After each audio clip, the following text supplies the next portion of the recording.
दोस्तों, अगर मैं तुमसे कहूँ कि तुम्हारी ज़िंदगी का 95% हिस्सा तुम्हारे डिसीजन से नहीं बल्कि तुम्हारे सबकॉन्शियस माइंड से कंट्रोल होता है, तो शायद तुम यकीन नहीं करोगे, लेकिन न्यूरोसाइंस भी यही कहता है। क्योंकि आपने कितनी बार खुद से कहा होगा कि कल से जल्दी उठूंगा, कल से जिम करूंगा, कल से पढ़ाई करूंगा, लेकिन कुछ दिनों बाद तुम फिर वहीं पहुंच जाते हो। सवाल ये है कि अगर तुमको पता है कि तुम्हें क्या करना है, तो तुम फिर कर क्यों नहीं पाते हो? और इसका जवाब भी बहुत सिंपल है, क्योंकि तुम्हारा जो कॉन्शियस माइंड होता है वो चेंज चाहता है, लेकिन तुम्हारा जो सबकॉन्शियस माइंड होता है वो पुराने प्रोग्राम पर काम करता है। और जब तक तुम उस पुराने प्रोग्राम को बंद नहीं कर दोगे तो तुम्हें रिजल्ट नहीं मिलेगा। इसलिए आज की वीडियो में हम समझेंगे कि कैसे तुम्हारा सबकॉन्शियस माइंड काम करता है और कैसे तुम उसे अपने सक्सेस के लिए ट्रेन कर सकते हो। इसलिए सबसे पहली बात समझनी बहुत जरूरी है कि तुम्हारा जो कॉन्शियस माइंड होता है वो सिर्फ 5% काम करता है, और यही वो हिस्सा है जो अभी इस वीडियो को देख रहा है, सोच रहा है और डिसीजन ले रहा है। लेकिन बाकी का लगभग जो 95% हिस्सा रहता है वो तुम्हारा सबकॉन्शियस माइंड संभालता है, और यही तुम्हारी habits, emotions, belief, confidence, fear और डेली एक्शन को चूज करता है। अगर तुम्हारा सबकॉन्शियस माइंड मान चुका है कि तुम एवरेज हो, तो चाहे तुम दिन भर में कितनी ही मोटिवेशन देख लो, अंदर से तुम्हारा ब्रेन वही एक्शन फील करेगा और अपने आप को एक एवरेज इंसान समझेगा।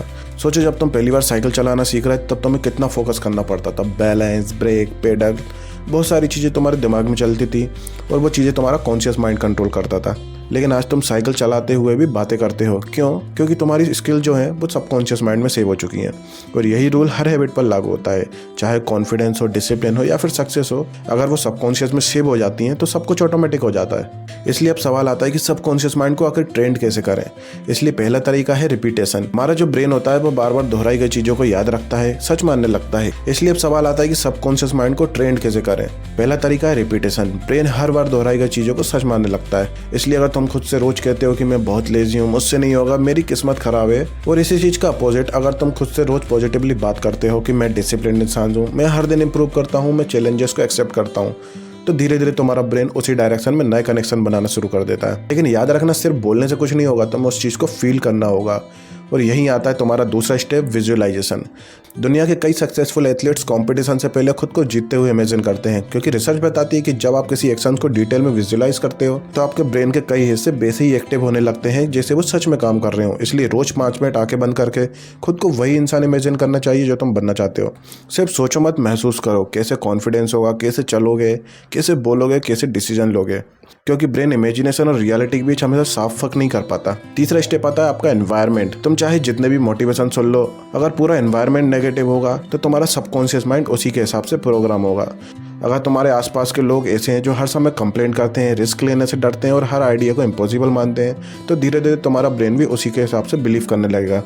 इसलिए अपनी कंपनी, सोशल मीडिया फीड और डेली कंटेंट को केयरफुली चूज करो, क्योंकि सबकॉन्शियस माइंड हर चीज़ को रिकॉर्ड करता है। चौथा स्टेप आता है स्लीप प्रोग्रामिंग। सोने से पहले और उठने के बाद हमारा ब्रेन अल्फा स्टेट में होता है। इस समय आपका सबकॉन्शियस माइंड सबसे ज़्यादा सजेस्टिबल होता है। इसलिए रात को सोने से पहले फ़ोन स्क्रॉल मत करो, उसकी जगह 5 मिनट अपने गोल्स पढ़ो, पॉजिटिव एफर्मेशन बोलो और खुद को सक्सेसफुल वर्जन में विजुलाइज करो। सुबह उठते ही यही प्रोसेस दोबारा रिपीट करो, क्योंकि कुछ ही हफ्तों में तुम्हें अपनी थिंकिंग में फ़र्क महसूस होने लगेगा।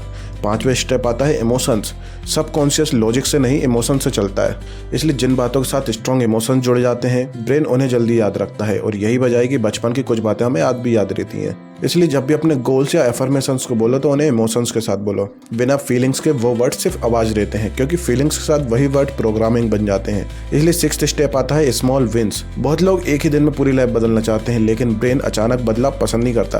अगर तुम रोज 5 मिनट पढ़ते हो और अचानक उसे 8 घंटे कर देते हो तो तुम्हारा ब्रेन रेजिस्ट करेगा। इसलिए छोटे छोटे टारगेट रखो। हर छोटी चीज सबकॉन्शियस माइंड को प्रूफ देती है कि हाँ, मैं बदल सकता हूँ, और यही प्रूफ धीरे धीरे कॉन्फिडेंस बन जाता है। अब एक बात हमेशा याद रखना, तुम्हारा सबकॉन्शियस माइंड मजाक नहीं समझता। अगर तुम रोज बोलते हो कि मेरी मेमोरी खराब है, मैं हमेशा लेट होता हूँ, मैं अनलकी हूँ, तो ब्रेन उसे कमांड की तरह लेता है। इसलिए अपनी लैंग्वेज को बदलो, क्योंकि तुम्हारे जो वर्ड्स होते हैं वो तुम्हारी आइडेंटिटी को बना लेते हैं। विराट कोहली ने सिर्फ फिटनेस नहीं बदली थी, उन्होंने अपनी आइडेंटिटी को बदला था।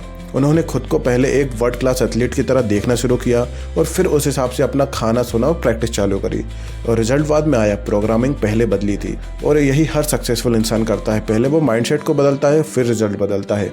तो अगर तुम सच में अपनी लाइफ को बदलना चाहते हो तो सिर्फ हैबिट बदलने की कोशिश मत करो, उस प्रोग्राम को बदलो जो उन हैबिट्स को चला रहे हैं। क्योंकि जब तुम्हारा सबकॉन्शियस माइंड तुम्हारे गोल के साथ अलाइन हो जाता है, तब तुम्हें डिसिप्लिन बोझ नहीं लगता और हार्डवर्क मजदूरी नहीं लगती, और सक्सेस सिर्फ सपना नहीं लगता बल्कि रियलिटी बनना शुरू हो जाती है।